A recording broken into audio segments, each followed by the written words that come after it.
اسرائیل کی سرخ بچڑوں کو قربانی کرنے کی تیاری۔ تیسرے ہیکل سلیمانی کی تعمیر کا وقت نزدیک آ گیا ہے۔ السلام علیکم ناظرین، آج سے تقریباً 6 ماہ پہلے ہم نے آپ کو بتایا تھا کہ اسرائیل اپنے مذہبی کتابوں کی نشانی پوریوں کرنے کے لیے سرخ بچڑے تلاش کرنے میں کامیاب ہو چکا ہے اور جلدی ان کو قربانی کر کے ان کے خون اور راکھ سے تیسرے ہیکل سلیمانی کی بنیاد رکھے جانے والی ہے، جس کی تعمیر کا آغاز کرنے سے پہلے مسجد اقصیٰ کو منہدم کیا جائے گا۔ اسرائیل نے یہ بچڑے کب اور کہاں سے حاصل کیے اور ان کی قربانی کب ہونے والی ہے، اس کی ڈیٹ بھی اناؤنس کر دی گئی ہے۔ یہ سب کچھ اتنا جلدی اور اچانک ہو رہا ہے کہ پوری دنیا کے لوگ اس وقت عجیب و غریب قسم کی حیرت کا شکار ہیں، لیکن جیسا کہ ہم نے آپ کو بتایا ہے کہ یہ سب کچھ اتنا مشکل نہیں ہوگا جتنا لوگ اس کو مشکل سمجھ رہے ہیں۔ آج کی اس ویڈیو میں ہم آپ کو بتائیں گے آخر ان بچڑوں کو ذبح کرنے سے ہیکل سلیمانی کی تعمیر کس طرح مکمل ہوگی،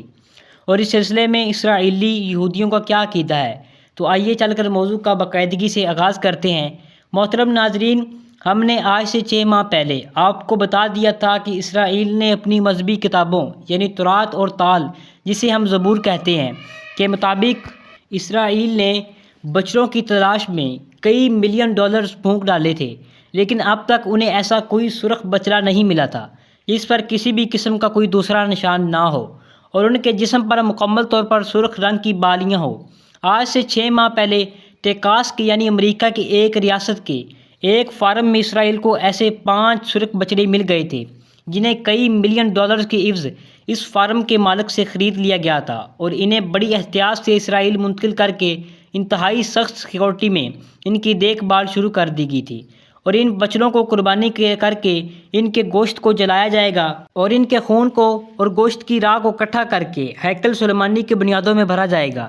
محترم ناظرین، اگر آپ نے قرآن کریم میں بنی اسرائیل کا تذکرہ پڑھا ہے تو آپ کو معلوم ہوگا کہ ایسا ہی سرخ بچڑا تھا جو ایک قتل کی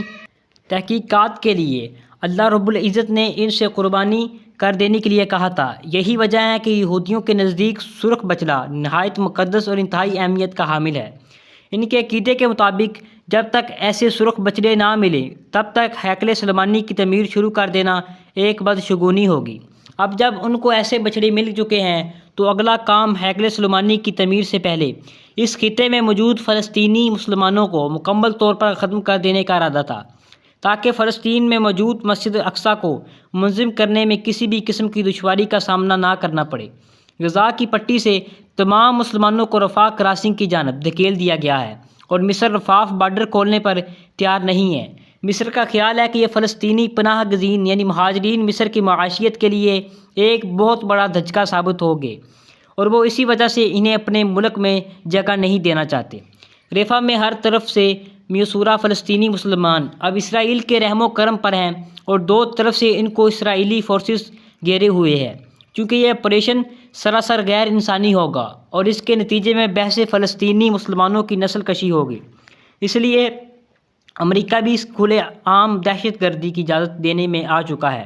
امریکہ نے اسرائیل کو وارننگ دی ہے کہ اگر رفح میں کسی بھی قسم کا آپریشن کیا گیا تو امریکہ اس سلسلے میں کسی بھی قسم کی مدد نہیں کرے گا۔ اس کے ساتھ ساتھ دنیا کی تقریباً تمام ممالک بھی رفح میں اسرائیلی آپریشن کو غیر انسانی اور دہشت گردانہ فعل قرار دے رہے ہیں، لیکن اسرائیلی حکومت واضح الفاظ میں کہہ چکی ہے کہ اگر دنیا کا کوئی بھی ملک ہمارے خلاف کھڑا ہو جائے گا تب بھی ہمیں اس سے کوئی فرق نہیں پڑتا، اور ہم رفح میں آپریشن ضرور کریں گے۔ اب آپ سمجھ سکتے ہیں کہ رفح میں آپریشن کرنے کا اصل مقصد کیا ہے۔ مقصد یہی ہے کہ فلسطینی مسلمانوں کی مکمل طور پر نسل کشی کر دی جائے گی، اور جو تھوڑے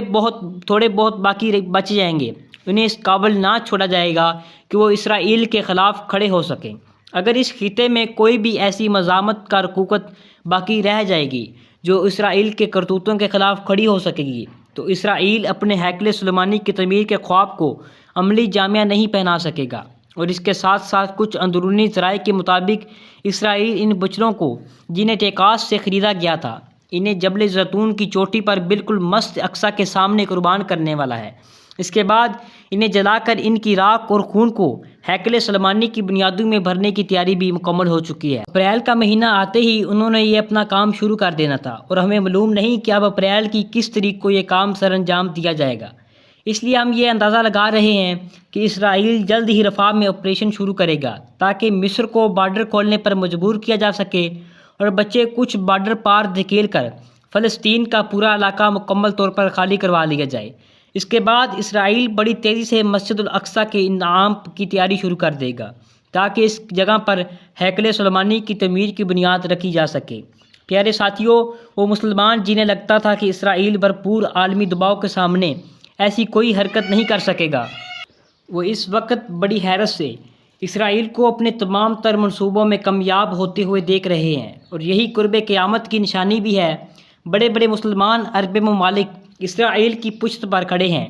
اور انہیں مودے اپنے مفادات کی غرض سے چاہے مسلمانوں کا قبلہ اول مسجد اقصیٰ کو شہید ہی کیوں نہ کر دیا جائے۔ کعبہ تو سکرا یعنی وہ سنہرا گنبد جس کے نیچے وہ پتھر موجود ہے جس پر حضرت آدم علیہ السلام کو جنت سے زمین پر اتارا گیا تھا، اور جس پر حضرت ابراہیم علیہ السلام نے حضرت اسماعیل علیہ السلام کو ذبح کرنے کی کوشش کی تھی۔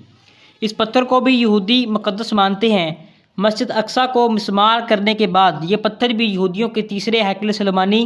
کی زینت بنا دی جائے گی۔ دوستو، یہ تمام تر تیاریاں دراصل دجال کی آمد اور اس کی استقبال کے سلسلے میں ہو رہی ہیں۔ نبی کریم صلی اللہ علیہ وسلم کا ارشاد گرامی ہے کہ دجال کے ظہور کے بعد حضرت امام مہدی علیہ السلام فلسطین میں موجود ہوں گے اور خراسان سے کالے جھنڈوں کا ایک لشکر ان کی مدد اور معاونت کے لیے نکلے گا اور ان کا راستہ کوئی بھی روک نہیں سکے گا،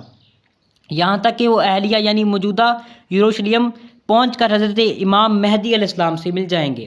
اس زمانے میں خراسان کا علاقہ موجودہ افغانستان، پاکستان، ایران اور انڈیا کے کچھ حصوں پر مشتمل تھا۔ انڈیا میں بڑھتے ہوئے مسلم کچھ فسادات پاکستان میں اسٹیبلشمنٹ کی کمزور ہوتی ہے، گرفت افغانستان میں طالبان کی حکومت کا قیام اور ایران کی فلسطین کے مسئلے پر غیر معمولی حمایت اور دلچسپی اس چیز کی طرف اشارہ کر رہی ہے کہ جلد ہی ان علاقوں میں ایک مسلم خلافت قائم ہوگی، کیونکہ ایک مسلم خلافت کے دور میں اس طرح کوئی فوج یہاں سے نکل کر فلسطین جا سکتی ہے۔ اسرائیل اپنے تمام منصوبوں کو پورا کرنے کے لیے بڑی تیزی اور تندی سے کام لے رہا ہے، اور اب دیکھنا یہ ہے کہ دنیا کی یہ دیگر ممالک